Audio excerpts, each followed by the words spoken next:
गुरु प्यारी साध संगत जी, आप सभी को प्यार भरी राधा स्वामी जी। साध संगत जी, दुनिया की छोटी से छोटी और बड़ी से बड़ी बीमारियों की जड़ आपका पाचन तंत्र ही है। इसलिए इस पाचन तंत्र को कैसे स्वस्थ और साफ रखना है, यही हम आज की इस साखी द्वारा जानेंगे, एक प्राचीन रहस्य के माध्यम से। तो चलिए कहानी की शुरुआत करते हैं। जीवन का सबसे कीमती धन क्या होता है? एक शिष्य ने अपने गुरु से सवाल किया। गुरु ने इसका उत्तर देते हुए जवाब दिया कि चाहे मेरे पास पैसे ना हो, चाहे रहने के लिए छत भी ना हो, चाहे कोई सुख सुविधाएं ना हो, लेकिन अगर मेरा शरीर स्व है तो मैं दुनिया का सबसे धनवान आदमी हूं। शिष्य ने पूछा कि गुरुदेव, आपकी उम्र 100 साल को पार कर चुकी है और फिर भी आप इतने स्वस्थ हैं। आपकी बुद्धि बड़ी ही तीव्र है और आपका चेहरा भी सूर्य की तरह चमकता रहता है, और वहीं पर आपके बदन से भी चंदन की जैसी खुशबू आती है। शिष्य ने कहना जारी रखा कि गुरुदेव, मेरे मन में बहुत बार आया है कि मैं आपसे इसका रहस्य जानूं, लेकिन संकोचवश मैं आपसे पूछ नहीं पाता हूं। कृपा करके आज मुझे वह साधारण से नियम बताने की कृपा करें जिनसे मैं भी आपकी तरह स्वस्थ और निरोगी रह सकूं। नियम अगर आसान होंगे गुरुदेव, तो उसका अनुसरण मेरे माता पिता भी कर पाएंगे, क्योंकि वह बूढ़े हो चुके हैं और वह बहुत जटिल प्रक्रिया नहीं अपना पाएंगे। तो कृपया करके साधारण से तरीके बताना, ताकि कोई भी ग्रस्त आदमी उन नियमों का पालन कर सके। गुरुदेव ने कहना आरंभ किया। सबसे पहले उन्होंने बताया कि सबसे पहले तुम्हें पाचन तंत्र की क्रिया को समझना होगा। जो भी आयुर्वेद का विद्वान होता है वह यह जानता है कि अगर आपका पाचन तंत्र लगातार भोजन पचाने में लगा हुआ है तो स्वाभाविक है कि ऊर्जा की एक खास मात्रा आपके भोजन को पचा रही है। इसी कारण ज्यादा भोजन करने के बावजूद आपका दिमाग और आपका शरीर अपने बेहतरीन स्तर पर काम नहीं कर पाता। तुमने देखा होगा कि भोजन करने के बाद जब पाचन प्रक्रिया शुरू होती है तो हर जानवर नीचे बैठ जाता है। वह बस बैठ जाते हैं क्योंकि दूसरी चीजों के लिए पर्याप्त ऊर्जा नहीं बचती है। चाहे वह मांसाहारी हो या शाकाहारी हो, हर जानवर खाने के बाद नीचे बैठ जाता है, और यह इंसानों के लिए भी एक प्राकृतिक जरूरत है। खाने के बाद वह बैठ जाना चाहते हैं क्योंकि दूसरी चीजों के लिए पर्याप्त ऊर्जा नहीं होती। अगर आप अपनी पूरी क्षमता का इस्तेमाल करना चाहते हैं तो आप अपने शरीर को ऐसा बनाकर रखिए कि आप जो भी खाएं, कुछ भी खाएं, तो 1.5 से 2 घंटे के अंदर आपका पेट खाली हो जाना चाहिए। पेट खाली होने का मतलब है पेट की थैली खाली होना, यानी कि जब भोजन आंत के दूसरे भागों में चला जाता है तब पे खाली हो जाता है, क्योंकि आंत में प्रक्रिया बिल्कुल अलग होती है। वह पाचन नहीं होता है, वह ऊर्जा को ग्रहण करती है। आंतों द्वारा इस ऊर्जा को ग्रहण करने के लिए ज्यादा ऊर्जा नहीं लगती है, ऊर्जा लगती है। पाचन क्रिया में जब खाना पेट की थैली में मौजूद हो तो बेहतर है कि आप अपनी गतिविधि को कम कर लें। अब अगर सोचिए सारा दिन आपके पेट में खाना मौजूद रहेगा तो आप अपने जीवन की पूरी क्षमता कम कर लेंगे। आप खुद देखिए कि जब आपके पेट में खाना मौजूद होता है तब शरीर कैसा महसूस करता है, और जब पेट खाली होता है तब शरीर कैसा महसूस करता है। आप खुद पाएंगे कि आपका शरीर और आपका दिमाग तब बेहतरीन रूप से काम करता है जब आपका पेट खाली होता है। इसका एक पहलू और है। देखिए, हम सब जानते हैं कि हमारा शरीर हर समय नई कोशिकाएं बनाता रहता है और पुरानी कोशिकाएं खत्म करता रहता है, जिससे हमारे शरीर का सदीक होता रहता है। लेकिन जब भोजन हमारे पेट में होता है, यानी कि हमारा पेट जब खाली नहीं होता, तो यह सदीकरण 80 कम हो जाता है। वह सारी गंदगी जो शरीर से अपने आप बाहर निकलती थी, अब वह निकालनी बंद हो जाएगी, जो कुछ समय बाद आपके लिए तरह तरह की समस्याएं पैदा करेंगी। देखिए, योग में पेट का हमेशा साफ रहना बहुत ही महत्वपूर्ण होता है। किसी भी पारंपरिक प्रणाली में अगर आप देखेंगे तो आप पाएंगे कि जब भी आप किसी आयुर्वेदिक डॉक्टर या किसी वैद्य के पास जाते हैं तो सबसे पहले वह आपके पेट की सफाई करते हैं, क्योंकि वह जानते हैं कि आपके ज्यादा प्रॉब्लम्स पेट साफ ना होने की वजह से ही है। सिर्फ एक दिन के लिए अपने पेट को पूरी तरह से साफ करने के बाद महसूस करें कि आपको कैसा महसूस होता है। आप अपने अंदर बहुत हल्का और सुंदर महसूस करेंगे। हर दिन आपको इसी तरह महसूस होना चाहिए। आमतौर पर पारंपरिक रूप से घी को पहले निवाले के रूप में खाया जाता है। घी एक चिकनाई वाला पदार्थ है जो पूरी आहार नली को चिकनाई देता है। आपको सबसे पहले इसे ही खाना चाहिए ताकि यह भोजन के प्रवाह को आसान बना दे। जब आप बहुत मसालेदार भोजन खाते हैं तो उसे खाने से पहले आपके भोजन मार्ग पर घी की परत चढ़ाना बहुत अच्छा होता है। घी का महत्व यह है कि यह आहार नली को साफ रखता है। तो जो व्यक्ति घी का उचित तरीके से सेवन करता है उसका पेट हमेशा साफ रहेगा, क्योंकि वहां कुछ नहीं चिपकता, वहां कुछ भी लंबे समय तक ठहर ही नहीं सकता। पेट का कैंसर, आंत का कैंसर आजकल यह बहुत ज्यादा हो रहा है। तो अगर आप एक निश्चित मात्रा में घी का सेवन कर तो यह घटना बहुत कम हो जाती है, लेकिन उसके लिए घी सही गुणवत्ता का होना चाहिए, तरीके से गाय या भैंस के दूध से बनाया जाए। अगर घी को उचित तरीके से गाय या भैंस के दूध से बनाया जाए तो इसके कई महत्वपूर्ण फायदे होते हैं। शिष्य ने सवाल पूछा कि गुरुदेव, पाचन क्रिया तो मैं कुछ कुछ समझ गया हूं, लेकिन आप यह बताएं कि आपकी तरह सूर्य जैसा तेज पाने के लिए, चमकता हुआ चेहरा प्राप्त करने के लिए क्या प्रक्रिया प्रणाली चाहिए। गुरु ने इसका उत्तर देते हुए कहना शुरू किया कि देखिए, आज के समय में बहुत सारे लोग सुबह उठते ही खाली पेट चाय पीते हैं। चमकता हुआ तेजस्वी मुख पाने के लिए हमें कुछ प्रक्रिया नहीं अपनानी, हमें बस अपनी दिनचर्या सही करनी है, अपना खान पान सुधारना है। सुबह खाली पेट चाय पीना जहर के समान होता है। वह धीरे धीरे आपके अंदर आपकी आंतों को कमजोर कर देता है। पेट में धीरे धीरे एसिडिटी होने लगती है और अपने आप मन और मस्तिष्क सुस्त पुबते जाते हैं। सुबह उठते ही तुम्हें तांबे, चांदी या मिट्टी के बर्तन में रखा हुआ पानी पीना चाहिए, लेकिन चांदी और मिट्टी की तासीर ठंडी होती है, इसीलिए कफ, एस्मा या दमा जैसे रोगी इसका उपयोग ना करें। रात में आपने चांदी, तांबे या मिट्टी के बर्तन में पानी रख दिया और सुबह खाली पेट बिना दातून किए हुए उसे पी लिया। शिष्य ने सवाल किया कि गुरुदेव, बिना दातून किए हुए अगर हम वह पानी पिएंगे तो हमारा बासी थूक हमारे अंदर ही चला जाएगा। गुरु ने उसे बताया कि वो तो अच्छी बात है, क्योंकि बासी थूक औषधि के समान होता है।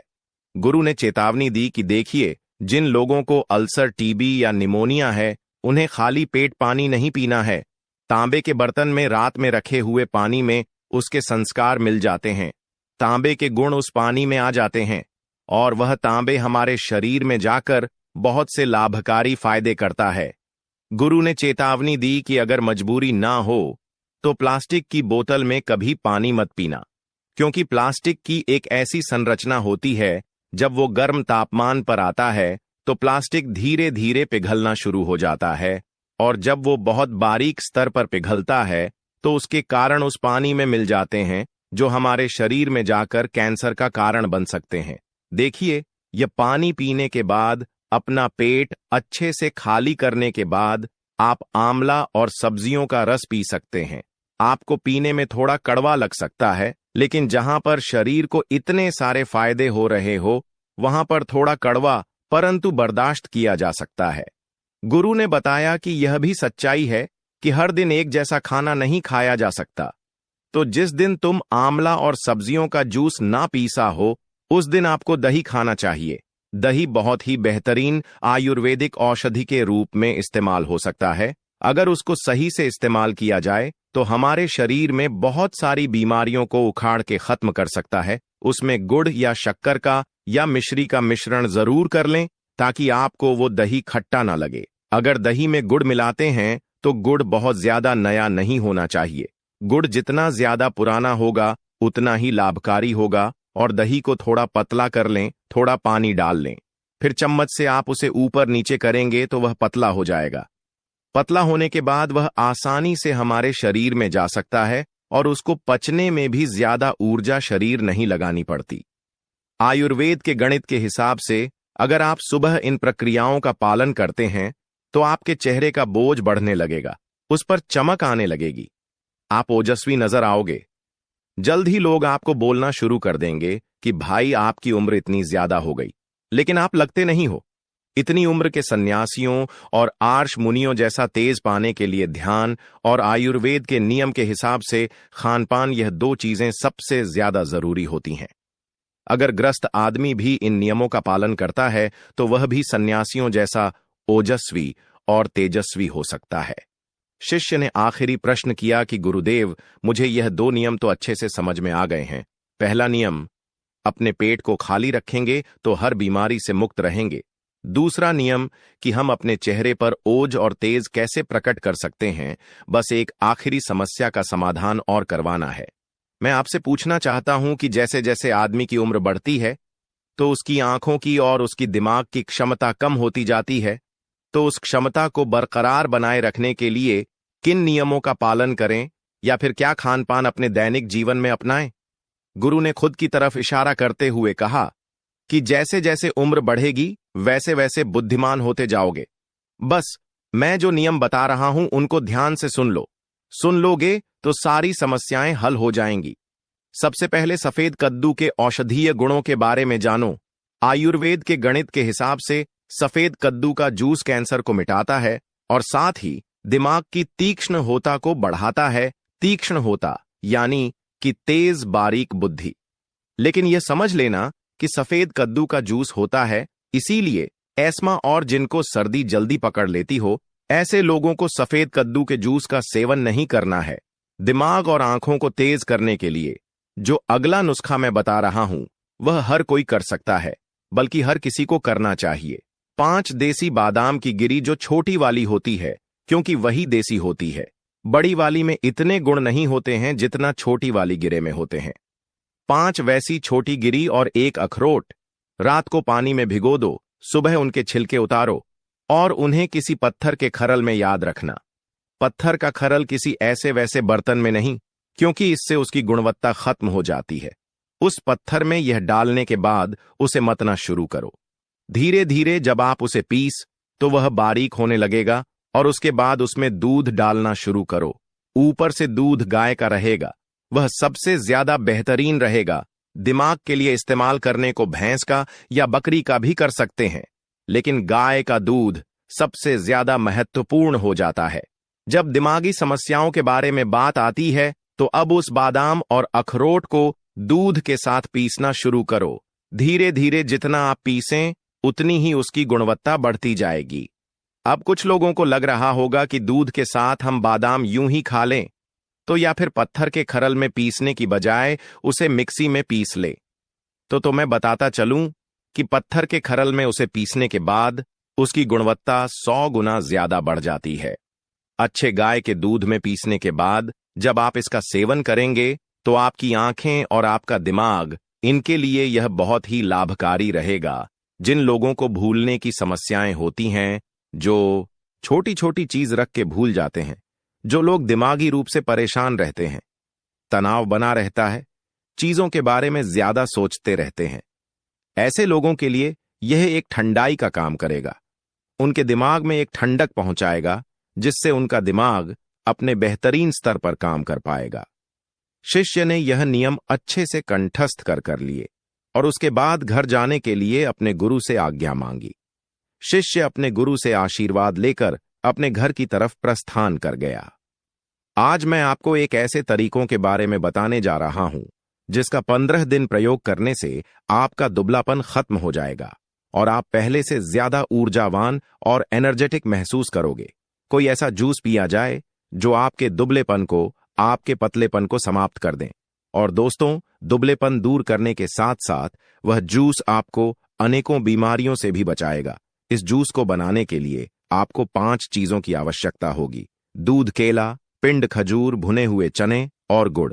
सबसे पहली चीज जो है वह हम केला लेंगे।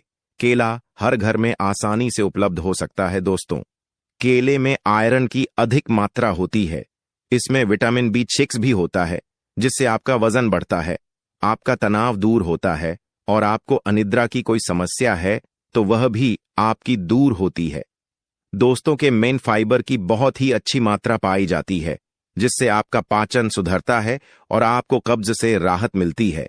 इसमें प्राकृतिक शर्करा होने के साथ साथ विटामिन, मिनरल और एंटीऑक्सीडेंट भी होते हैं जो आपके शरीर को लंबे समय तक स्वस्थ बनाए रखते हैं।